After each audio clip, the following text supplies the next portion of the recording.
नमस्कार। आज हम सामान्य अध्ययन में राष्ट्रीय आंदोलन के सविनय अवज्ञा आंदोलन सविनय अवज्ञा आंदोलन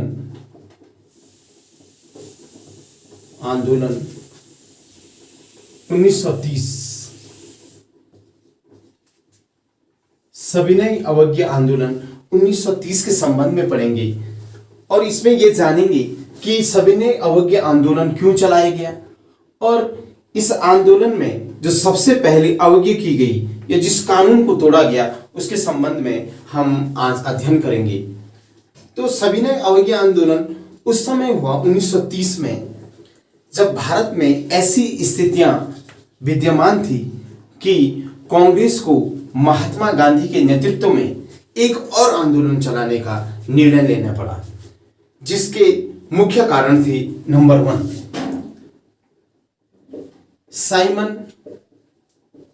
साइमन कमीशन के अंतर्गत भारतीयों में असंतोष। साइमन कमीशन जो आया था 1928 में, तो साइमन कमीशन के विरोध में भारत ने साइमन कमीशन को काले झंडे दिखाए, उसका विरोध किया, साइमन गो बैक के नारे लगाए, क्योंकि इस कमीशन में जो 7 सदस्य थे, 7 जो सदस्य थे वही श्वेत या अंग्रेज थे, जिसे शाही कमीशन या श्वेत कमीशन भी कहा गया, जिसे भारत के लोगों में इस कमीशन के विरुद्ध एक असंतोष उत्पन्न हुआ। दूसरा, ब्रिटिश सरकार के द्वारा नेहरू रिपोर्ट को अस्वीकार किया जाना। जो नेहरू रिपोर्ट थी, नेहरू रिपोर्ट को भी ब्रिटिश सरकार ने अस्वीकार किया था। दूसरा ये कारण था। तीसरा जो कारण रहा, बारदोली सत्याग्रह। बारदोली के किसानों से कर वसूला जा रहा था, जिसके विरोध में सरदार पटेल ने बारदोली में सत्याग्रह चलाया 1928 में। और 1928 में ही सरदार पटेल को सरदार के नाम से जाना गया। वहां की महिलाओं ने इन्हें सरदार के नाम से पुकारा और आगे चल के भी इनका नाम सरदार वल्लभ भाई पटेल जाना गया। चौथा जो कारण था, 1929 की विश्व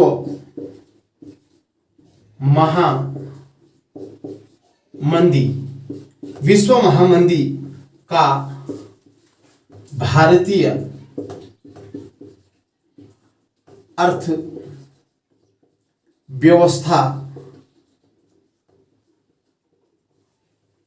पर प्रभाव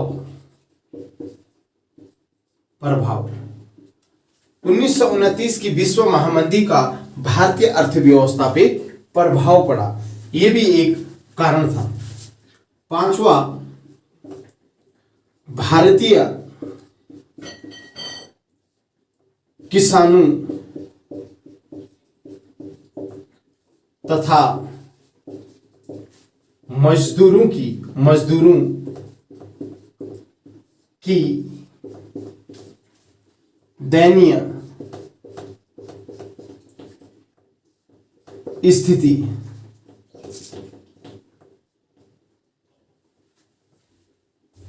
ये उपरोक्त जो जितने भी ये कारण थे, जितनी भी ये घटनाएं जो घटी थी, इन कारणों के द्वारा महात्मा गांधी ने सत्य और अहिंसा के मार्ग पे चलने का आग्रह किया और इस आंदोलन को प्रारंभ किया।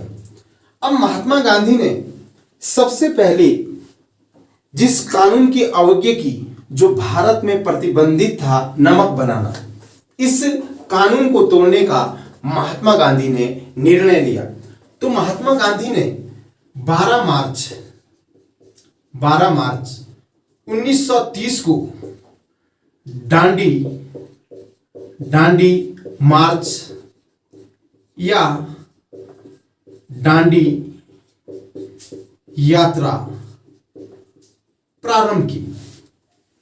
महात्मा गांधी ने अपने 78 अनुयायियों के साथ अहमदाबाद से 12 मार्च 1930 को नमक तोड़ो आंदोलन या दांडी मार्च प्रारंभ किया। महात्मा गांधी के इस आंदोलन को सुभाष चंद्र ने नेपोलियन के पेरिस मार्च और मुसोलिनी के रोम यात्रा से इसकी तुलना की। महात्मा गांधी के इस आंदोलन का जो आगे आगे नेतृत्व कर रहे थे वह सरदार वल्लभ भाई पटेल थे और लोगों को इस आंदोलन से अवगत करा रहे थे। महात्मा गांधी 6 मार्च 1930 की सुबह को तड़के ही महात्मा गांधी ने समुद्र में गोता लगाया और पानी को अपने हाथों में लेकर नमक तोड़ो कानून का शुभारंभ किया और ये कानून तोड़ा, क्योंकि इस समय भारतीयों को नमक बनाना एक प्रकार का अपराध माना जाता था। यह आंदोलन लोकप्रिय होता गया। कई जगह नमक बनाया गया। जहां पे नमक बनाने के साधन उपलब्ध नहीं थे वहां पर अन्य चीजों की, अन्य प्रतिबंधित साहित्यों का खुलेआम पड़ा गया। वैतनिक पदों से लोगों ने त्यागपत्र दे दिया। शराब की दुकानों पर धरना देना प्रारंभ कर दिया। पहली बार इस आंदोलन में महिलाओं ने, बच्चों ने और युवाओं ने भाग लिया और इसी आंदोलन में पहली बार बच्चों की वानर सेना और बालिकाओं की यानी कि लड़कियों की जो मंजली सेना का गठन किया गया। एक और महात्मा गांधी का सविनय अवज्ञा आंदोलन, और इससे सविनय अवज्ञा आंदोलन में अपना महत्वपूर्ण रोल निभाने वाले खान अब्दुल गफ्फार खान लाल कुर्ती आंदोलन चला रहे थे। लाल कुर्ती आंदोलन महात्मा गांधी के सत्य और अहिंसा के विचारों से प्रेरित थे। खान अब्दुल गफ्फार खान, जिन्हें फरेंटर गांधी, सीमांत गांधी के नाम से जाना जाता है, क्योंकि इनके दल में जितने लोग भी सम्मिलित थे वह लाल कुर्ता पहना करते थे। जब ये आंदोलन शांति प्रिय रूप से चल रहा था तब ब्रिटिश गवर्नमेंट ने अपनी सेना को इनको रोकने के लिए भेजा, जिसके सेना नायक थे वीर चंद्र सिंह गढ़वाली, जिनका वास्तविक नाम वीर चंद्र सिंह भंडारी है। इन्होंने निहत्थे पठानों पर गोली चलाने से इनकार कर लिया, जिसके फलस्वरूप ब्रिटिश गवर्नमेंट ने इनको सजा दी और इनको लंबी लंबी यातनाएं दी गई। इनका जो केस लड़ा गया वह बैरिस्टर मुकुंदी लाल द्वारा लड़ा गया। तो इनके इस देशभक्ति की भावना को देखते हुए महात्मा गांधी ने इन्हें गढ़वाली नाम से संबोधित किया। आगे चल के इन्हें वीर चंद्र सिंह गढ़वाली के नाम से जाना गया। तो इस प्रकार से जो आंदोलन चल रहा था, सविनय अवज्ञा आंदोलन, और उसके साथ लाल कुर्ती आंदोलन चला, तो आंदोलन एक अपने अच्छे तरीके से सुनियोजित रूप से चल रहा था। तो इस प्रकार के जो सविनय अवज्ञा आंदोलन जो चला भारत में, तो इससे जो क्वेश्चन पूछे जाते हैं, जैसे हमने देखा कि सविनय अवज्ञा आंदोलन कब चलाया गया, इस प्रकार के क्वेश्चन पुटअप होते हैं एग्जामिनेशन में, तो वह 1930 में हुआ। पूछा जाता है कि दांडी मार्च का प्रारंभ हुआ, दांडी मार्च जो प्रारंभ हुआ वह 12 मार्च 1930 को हुआ और यह दांडी मार्च या नमक तोड़ो कानून की अवज्ञा कब की गई? वह की गई 6 अप्रैल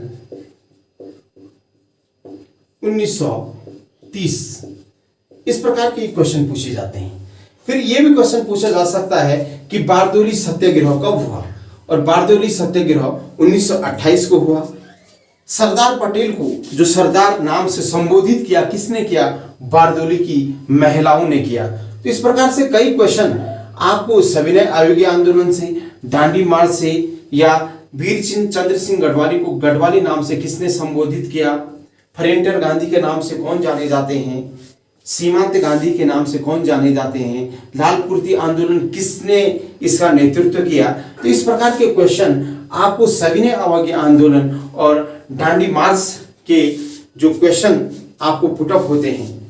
ठीक ऐसे ही कुछ क्वेश्चन भी हैं कि जो यात्रा थी दांडी यात्रा कितने दिनों तक चली?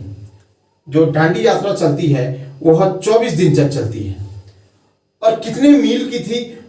वह 200 मील की यात्रा थी, 200 मील की यात्रा थी।